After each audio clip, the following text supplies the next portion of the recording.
Hi guys and girls, I'm Obsidian Ant and welcome to 3303. This is where I take a look at the news and happenings in and around Elite Dangerous. Today we take a look at high-paying passenger missions, players are now soloing Thargoids, and some new anti-Xeno weaponry is on the way. This weekend has been an extremely busy one in the Raya system for anyone that's been there. There have been some very high-paying passenger missions, so much so in fact that thousands of commanders have been there, earning themselves hundreds of millions. Now, high-paying missions are by no means a new thing, and in fact many people have always recommended doing passenger missions as a way of earning a lot of money.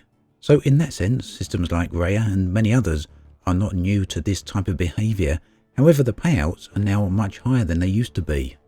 Commander Why So Delirious made a rather colourful and funny post on Reddit explaining people to head to the Raya system and explaining exactly how they can make themselves huge tons of cash. So this news spread very fast, and I'm sure quite a few of you watching this video will be well aware of it by now. So this all follows on from a chain of high-paying problematic missions that have been plaguing the 2.4 release. It began with missions paying in the billions, trillions and even quadrillions. But this was soon fixed, and Frontier also placed a cap on the mission system that caused players accepting any missions above 30 million credits to get a disconnect error. However, players are still able to accept missions below that 30 million threshold. The issue with passenger missions then is that they now factor in the distance of the destination station from the point of entry into the system.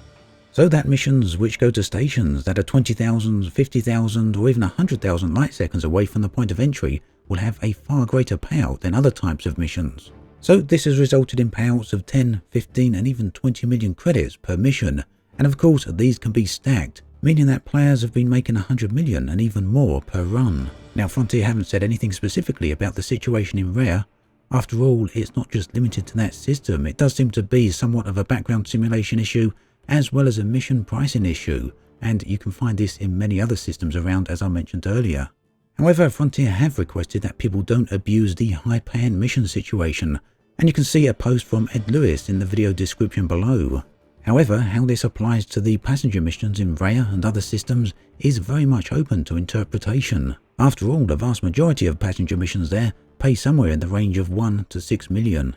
And at the end of the day, it doesn't take any strange or bizarre game mechanics to achieve this. You can simply play the game as regular. And for the most part, the mission values are well below the 30 million cap that Frontier have set. So for now, time will tell, but meanwhile, there's thousands of people out there raking in the cash.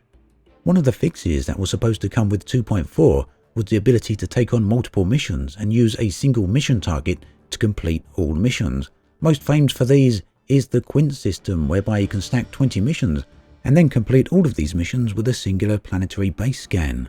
Now that fix did go into the game, however it turns out there's a very simple way around this. All players have to do is go to the planetary base and then scan the destination point multiple times, once per mission, and it's as simple as that. Now Frontier are aware of this, and they've said that it's something they are going to be fixing. Thargoids have been in the game for nearly a week now, and they made a huge initial impact, very tough NPCs, and once the anti-Thargoid weaponry arrived, they took a whole wing to take them down.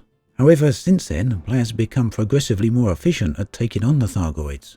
If you look around the internet, YouTube, Reddit, as well as the forums, you'll notice many different variations on the types of killers that have been going down. For example, the players have taken on a Thargoid with 4 adders.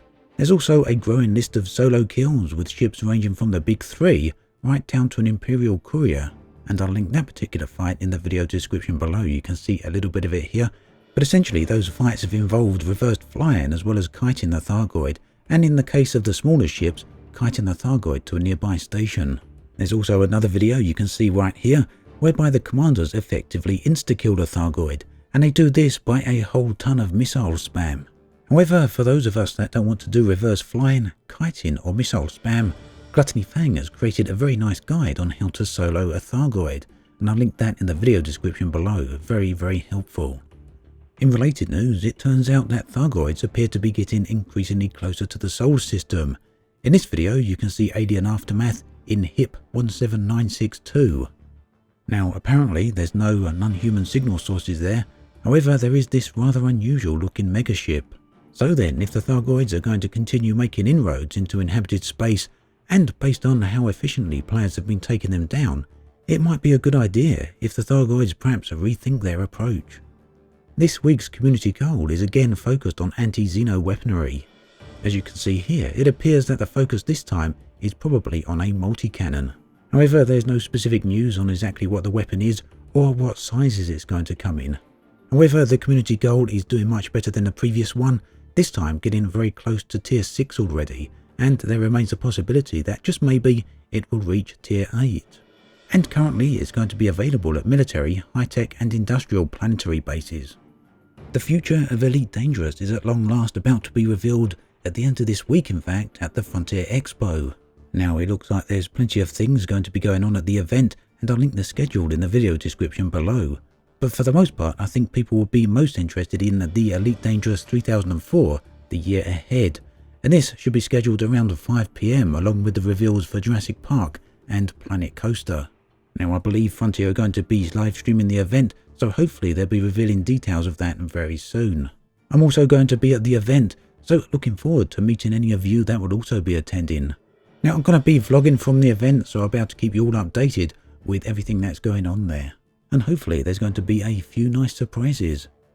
That then brings us to an end of this episode of 3303.